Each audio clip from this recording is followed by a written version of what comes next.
de septiembre. Y para hablar a fondo de estos números, pero sobre todo de la importancia de atender estos cambios, esta noche saludamos al jefe Daniel Ledesma Osuna. Él es director de control de depósitos de la Subsecretaría de Control de Tránsito de la Secretaría de Seguridad Ciudadana aquí en la Ciudad de México. Jefe Daniel, gracias por estos minutos para Mega Noticias Ciudad de México.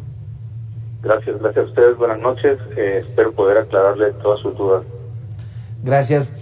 Pues de entrada, estos números son extraordinarios, es decir, hablar de poco más de 1,000 unidades, 1,000 motocicletas que han sido llevadas a estos depósitos de control, mejor conocidos como corralones.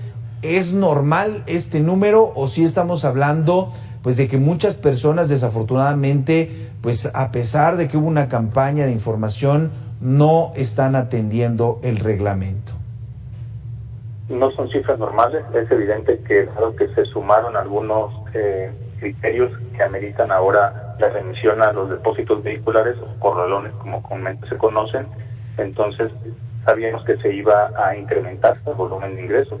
De hecho, los datos actualizados que tenemos de motocicletas remitidas a depósito hasta hoy son 2,013 motocicletas y 3,040 infracciones aplicadas a estas motocicletas. ¿Cuáles son los conceptos más recurrentes? Es no utilizar casco, es no portar su documentación debidamente vigente, es decir, su licencia, tarjeta de circulación y placas.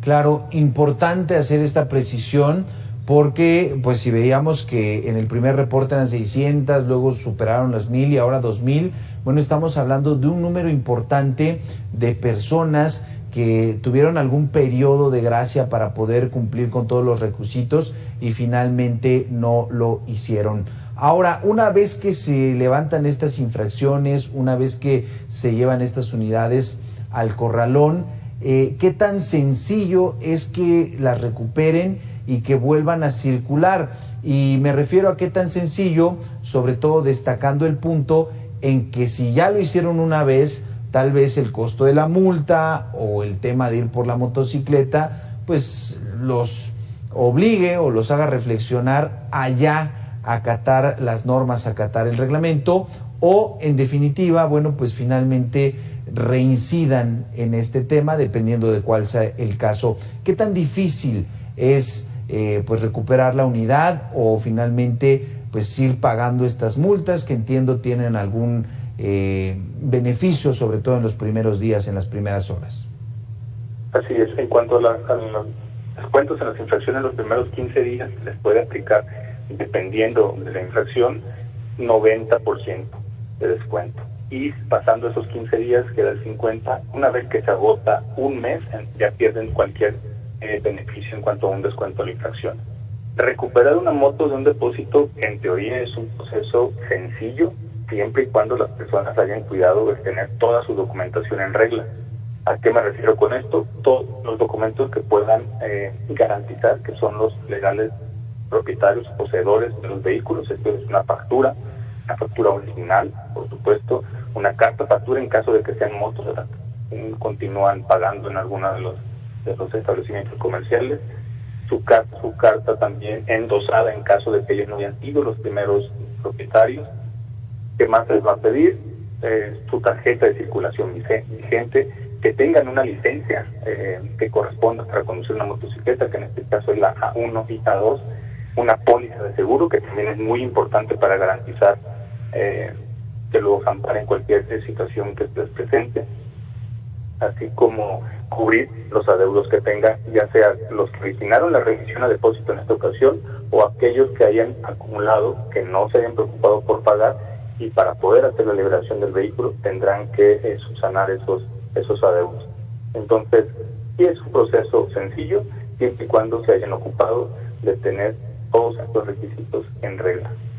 Claro. Ahora, jefe Daniel, una vez que se presentaron estas modificaciones, que se difundió la información, incluso no este año, sino ya desde hace varios meses que se tenían pues como propuesta, hubo muchísimas quejas de que iba a ser un tema recaudatorio, de que finalmente iba a ser un elemento más para el asunto de las mordidas o de la corrupción. En este sentido, ¿qué es lo que han encontrado en los motociclistas a quienes finalmente se les está aplicando el reglamento? ¿Se van molestos? ¿Entienden la trascendencia de estos cambios, sobre todo ante el incremento de las defunciones precisamente de motociclistas en hechos viales? Los medios, como ustedes, nos apoyaron muchísimo a difundir en realidad cuál era el sentido de estas modificaciones. Creo que si las personas se han ocupado en darle una lectura a esas modificaciones con objetividad, se van a dar cuenta que el único propósito es evitar todas esas conductas que históricamente nos hemos percatado que son las que ocasionan los accidentes con resultados fatales. Esto es decir, con muertes tanto de tripulantes, de acompañantes o a veces de personas ajenas que ni siquiera iban en la motocicleta. Entonces, el primer punto no es un tema con el fin de recaudar, puesto que la mayoría de esas infracciones cuentan con un descuento de 90% en los primeros días. Es decir, tienen esa oportunidad. Las personas en realidad lo han tomado bien, lo que hemos observado nosotros, sobre todo el tema del casco, el tema de los menores de 12 años o de los menores de edad que ya no podrán conducir una motocicleta. Al nosotros explicar el porqué de esas medidas, se dan cuenta que es un tema meramente de cuidar su integridad física. Claro. Mencionaba algunos de los principales incumplimientos y tenía que ver con el casco, me parece que había comentado eso, pero el tema de los infantes, como bien decía, o los menores de 12 años en estas motocicletas, ya sea como acompañantes o incluso como conductores, se está todavía registrando y es cuando ustedes comparten esta información o definitivamente ha disminuido esta pues práctica o este uso de la motocicleta con menores de edad, y sobre todo también cómo se podría estar verificando la edad. ¿Es un tema de buena fe o sí se está pidiendo alguna otra identificación si es que se observa a alguien que aparenta tener pues menos de 12 años? Sabemos que también es muy fácil ubicarlos. Claro, cuando se trata de acompañantes menores de 12 años, hemos detectado que sí han tomado conciencia en ese sentido, porque se han dado cuenta de cuál es la intención de estas medidas. Sí observamos que hubo una disminución en ese sentido. En cuanto a cómo identificarlos, primero, como usted dice, apelamos a la honestidad de las personas, pero también es fácil para las y los compañeros en campo verificar, ya sea por su complexión física.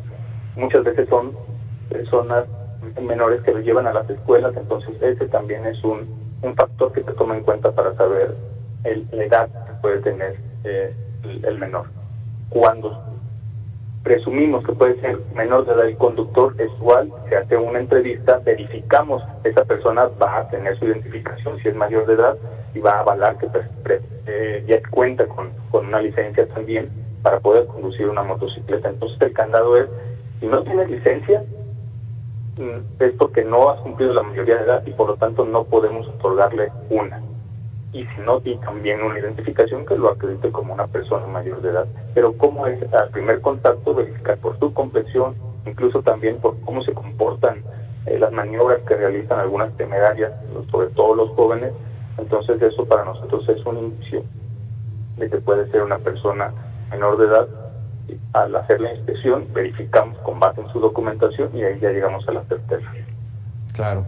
Platicamos esta noche con el jefe Daniel Ledesma Osuna. Le decía, él es director de control de depósitos de la Subsecretaría de Control de Tránsito de la Secretaría de Seguridad Ciudadana. Desafortunadamente estamos teniendo estos números atípicos en las pues disposiciones de estas motocicletas a los llamados corralones. Ojalá que pronto bajen y finalmente se atiendan estos cambios al reglamento. Jefe, muchísimas gracias por estos minutos para Mega Noticias. Gracias a ustedes y gracias por apoyarnos en la difusión de estas medidas. Buena noche. Buenas noches.